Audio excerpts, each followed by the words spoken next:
Você que trouxe a sua Bíblia, pegue no Evangelho de São João, capítulo 19, versículo 34. Para aqueles que não me conhecem, eu sou o irmão Trovão, fundador da Fraternidade Combatentes na Fé. Para mim é uma graça muito grande estar aqui nesse dia da misericórdia, e nós queremos levar vocês hoje ao coração de Cristo, esse coração misericordioso.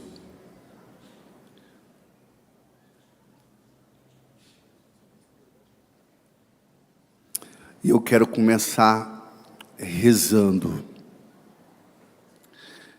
Persine cruces de inimites noster, libera-nos Deus noster, em nome de Patris et Filii et Spiritus Sancto. Amém.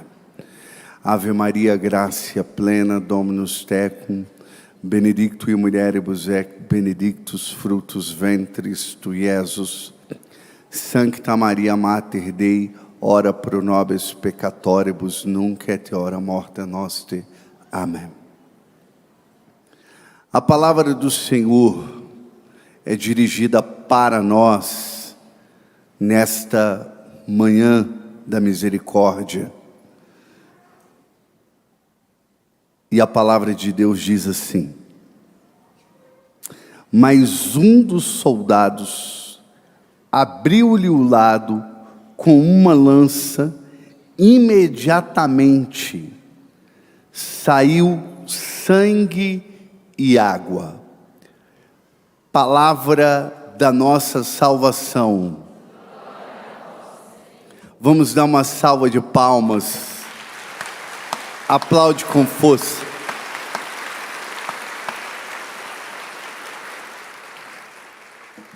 Quiser fazer um fundinho para nós. Amados filhos da Santa Igreja, no coração de Jesus é onde reside todos os tesouros. E Jesus, ele é o cumprimento de todas as profecias do Antigo Testamento. Diz São Tomás de Aquino que quando o soldado abriu-lhe o lado, transpassou o coração, então foi neste momento que todas as Sagradas Escrituras ficou desvelada. Veio a revelação.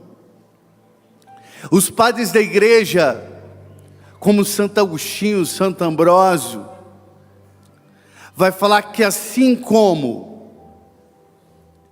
do lado de Adão, Deus tirou da costela de Adão Eva, e ela nasce do lado deste primeiro homem formado por Deus. Assim também, do peito aberto de Jesus, nasce a igreja. A igreja nasce no Calvário, pela misericórdia de Deus. E a igreja, ela é esse ato da misericórdia do Senhor que alcançam as almas, para que as almas possam ser salvas, para que as almas possam ser alcançadas. E aqui Santo Agostinho também repara na palavra, quando diz assim: abriu-lhe o lado. Por que abriu o lado?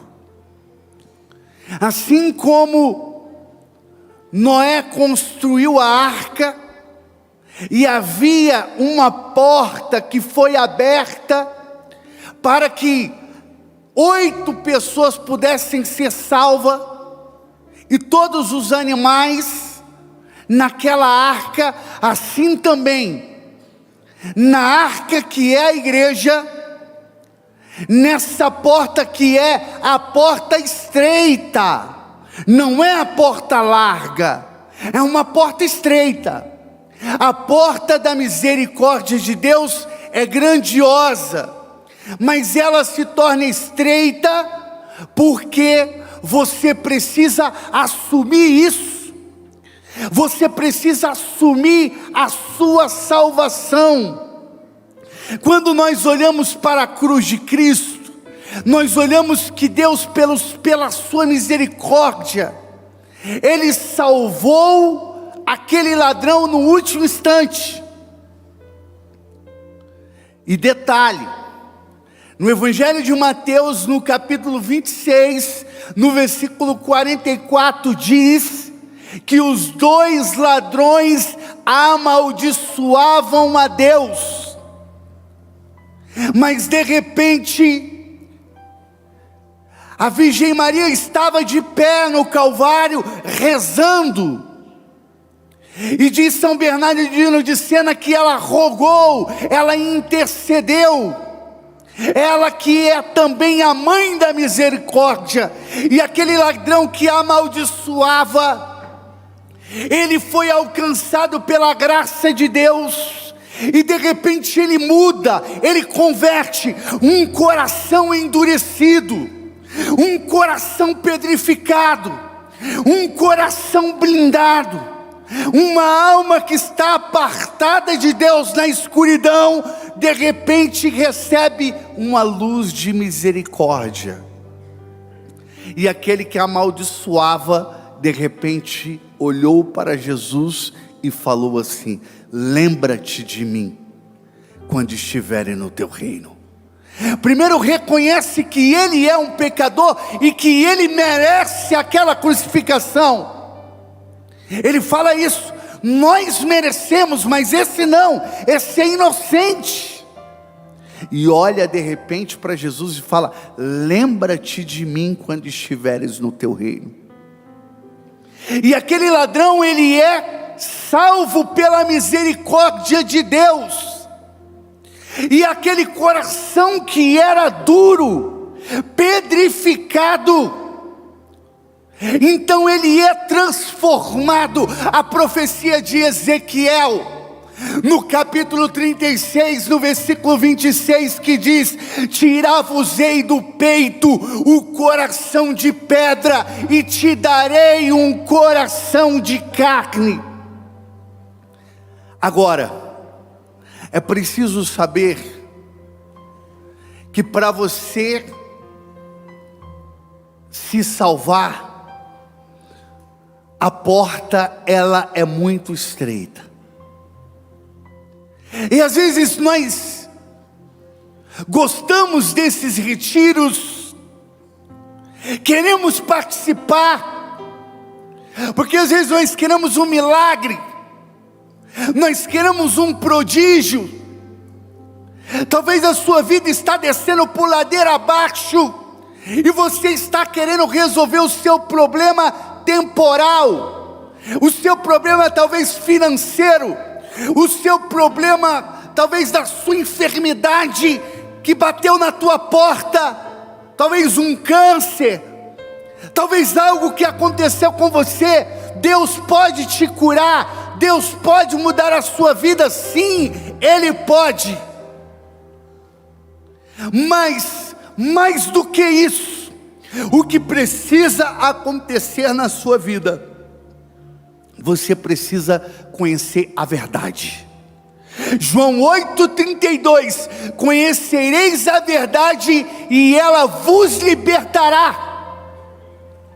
Porque você pode receber uma cura, você pode receber uma graça e não ser salvo.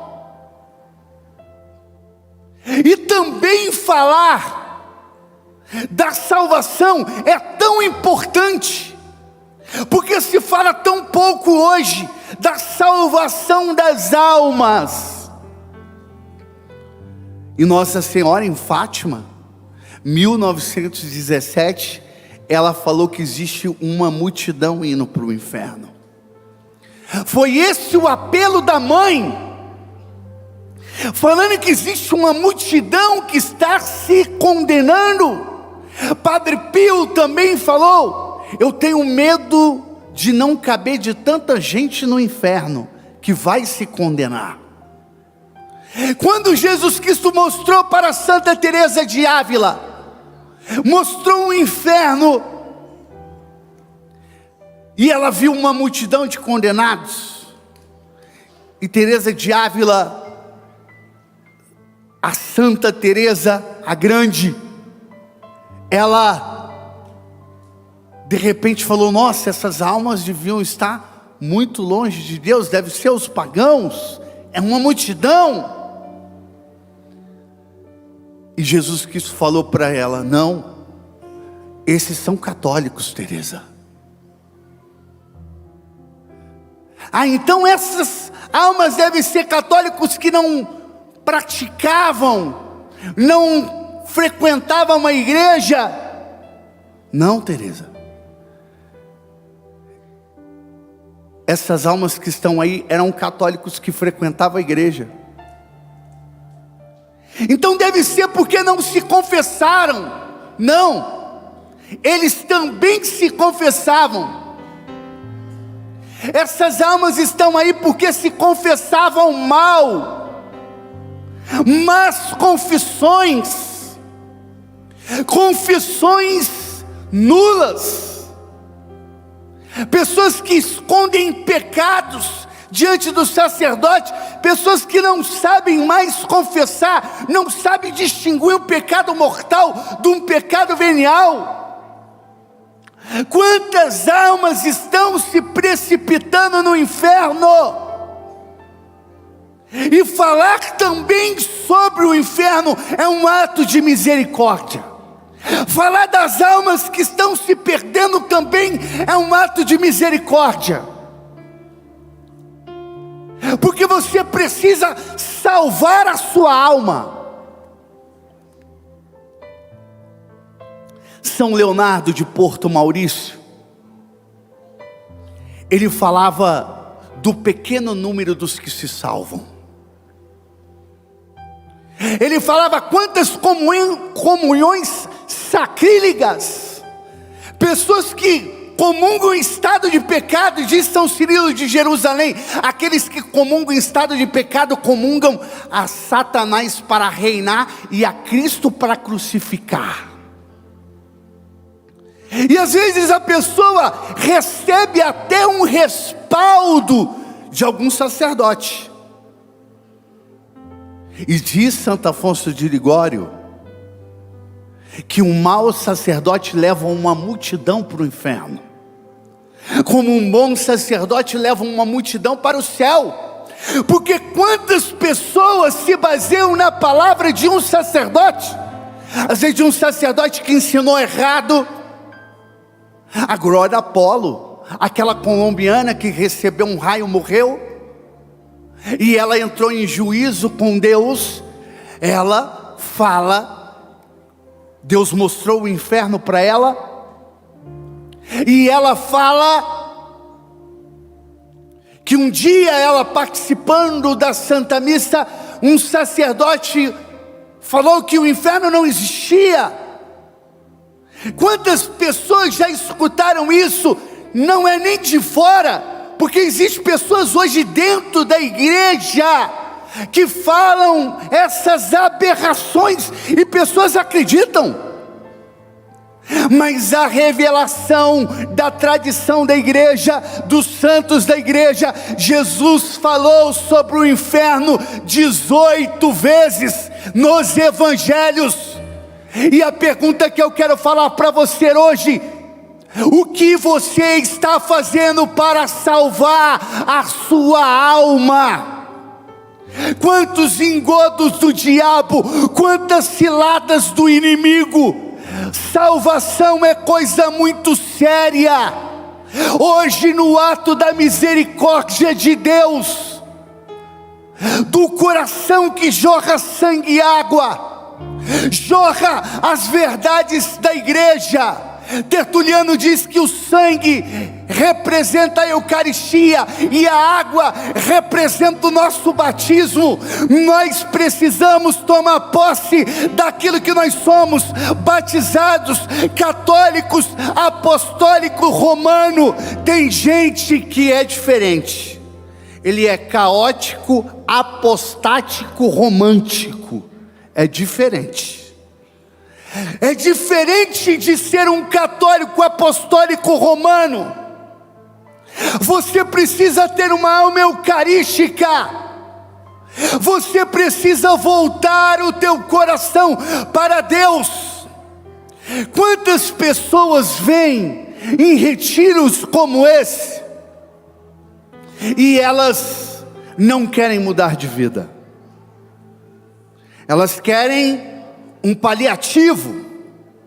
Ela quer que alguém coloque a mão na cabeça dela e que os problemas que ela está vivendo desapareça. É como que uma mágica.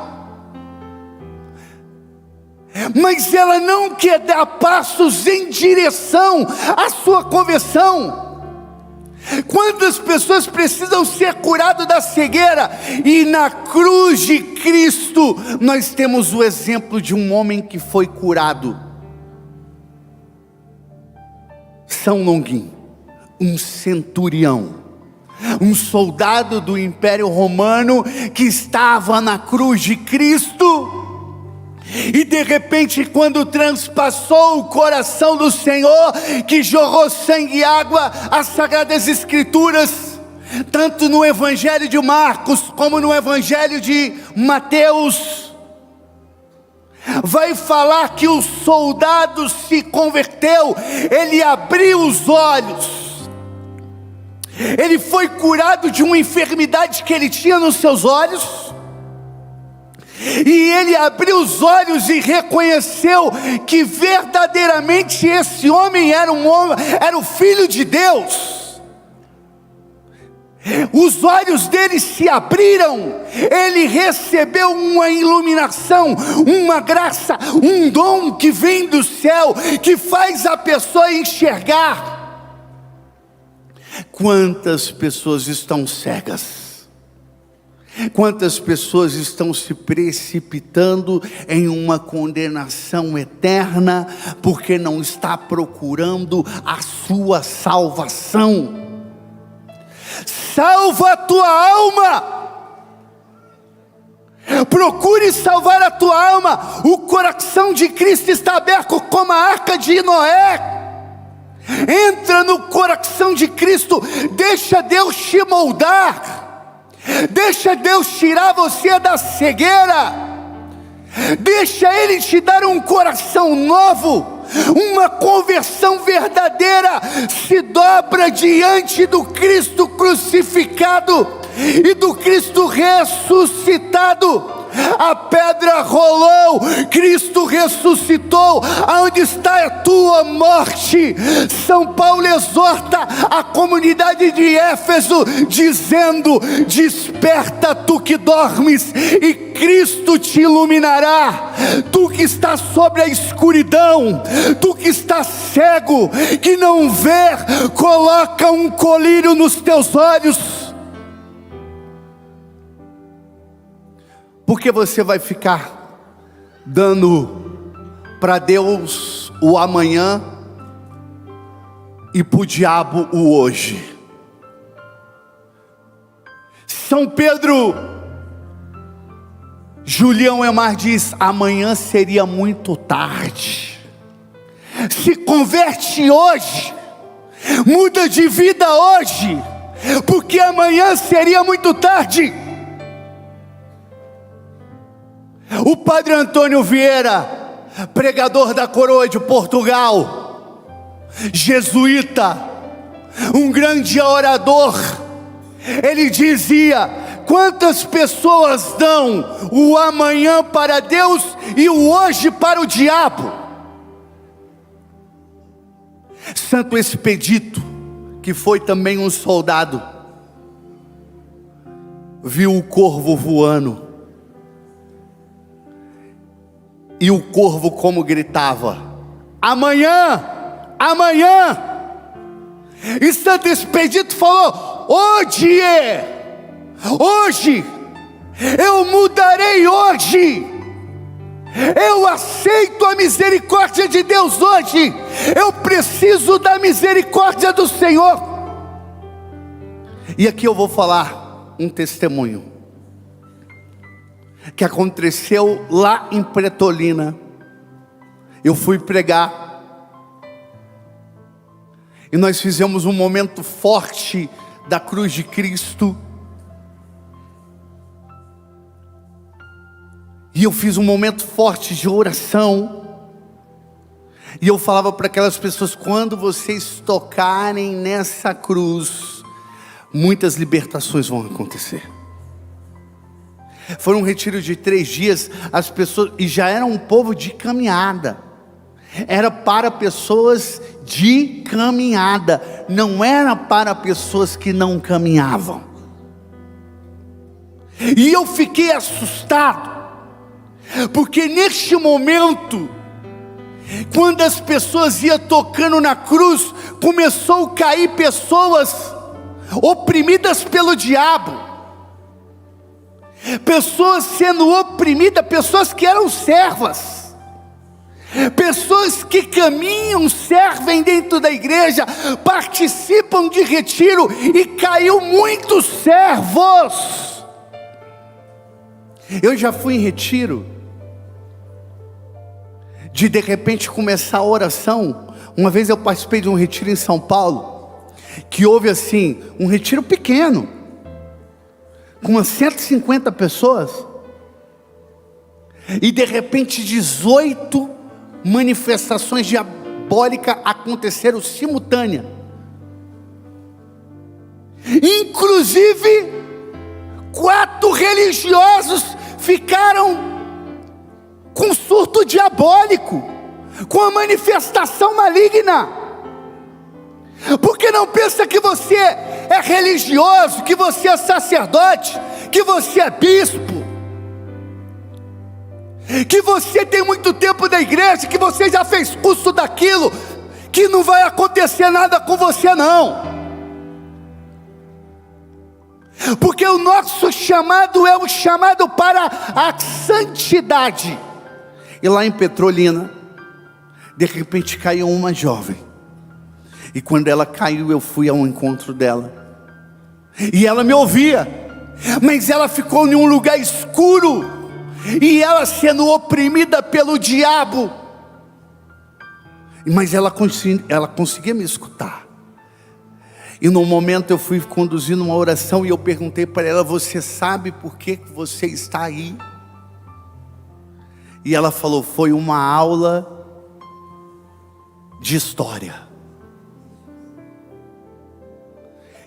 Eu rezei por ela e falei: você vai ficar bom, vai ficar bem. E quando no final você depois me procura, que eu quero conversar com você. E quando eu fui conversar com aquela jovem, ela estava na época cursando medicina, e tinha às vezes algumas aulas extras para fazer carga horária, para dar o tempo para você se formar. E às vezes você pode pegar aula, cursos com outros professores de outras matérias. E ela foi parar em uma professora de história, falando sobre história da igreja. E foi parar na Inquisição, e falou que na verdade as bruxas é que usavam droga, e a igreja não entendeu, e que a igreja oprimiu, que a igreja matou. Essa igreja malvada, essa igreja opressora. E ela pegou aquilo, ela deu ouvido para a voz da serpente. Já era uma pessoa de comunidade, eu não estou falando de comunidade paroquial, estou falando das novas comunidades. Já era uma pessoa que pregava a palavra, já era uma pessoa que caminhava na igreja, e ela saiu com uma dúvida. A dúvida às vezes é o suficiente para o diabo destruir a vida de uma pessoa. Quando você duvida, Judas duvidou que ele poderia ser salvo. Judas duvidou da misericórdia de Deus, mesmo que ele tivesse traído, como Pedro traiu, como Pedro negou. Mas Pedro voltou para a misericórdia de Deus, e Judas não acreditou que ele poderia voltar para Deus, se arrepender dos seus pecados, e Cristo com certeza perdoaria Judas. Mas Judas achou que o seu pecado era maior, e por isso se matou, se condenou. Aquela jovem sai com dúvida. Da dúvida ela começou a duvidar do sacerdote, começou a duvidar da igreja. Muitas dúvidas no seu coração. Começou a defender casamento de pessoas do mesmo sexo, mesmo ela não tinha nada a ver com a homossexualidade, mas começou a aderir às ideias, às ideologias, e foi se apartando da verdade perene da igreja. E quando você se aparta da verdade da igreja, quando você sai da igreja, você vai caindo num caminho da escuridão, e é o que os demônios querem. Mas aquela jovem, ela fazia umas orações para Nossa Senhora não deixar ela morrer em estado de pecado. Era uma oração pequena, porque a fé não foi destruída no coração dela. Ela continuava frequentando a igreja, ela continuava na igreja, mas ela estava declinando, e isso ficou, sabe quantos anos ela ficou dessa forma? 8 anos! 8 anos no engodo do diabo, 8 anos no engano, 8 anos do diabo preparando para levar a alma dela para o inferno. E no momento, ela quase morreu num acidente, e um pregador, um acidente de carro, e o pregador falou: você recebeu um livramento pela uma oração, pela intercessão de Nossa Senhora, uma oração que você faz. E naquele retiro que eu fui pregar, no momento da cruz, ela caiu oprimida pelo diabo, rezei por ela, conversei com ela, e aí ela entendeu que ela estava na garra do inimigo, e a brecha que ela deu foi apenas em acreditar que a igreja está errada. É um inimigo, ele quer isso. Ele quer que você não acredite na igreja, ele quer que você não acredite na misericórdia, ele quer colocar que você não tem condição de ser salvo, que você não merece a salvação, ou se não te enganar, te colocando no erro, e você não se converte, não muda de vida, não se esforça, e você tem um grande risco de se condenar. E a pergunta que eu quero fazer da misericórdia para você hoje é: se você morrer hoje, para onde você vai? Será que você vai para o céu? Olha, cuidado, muita gente que pensou que ia para o céu, não foi. Tem muito sacerdote, tem muito religioso, tem muita gente católica, e foi Jesus Cristo que mostrou para Teresa de Ávila. São Jerônimo e São João Crisóstomo falava no século IV e V, que de 100 sacerdotes, um se salvava. Naquele século. Imagine hoje. Hoje eu quero ser um canal da misericórdia e levar a verdade para a tua alma.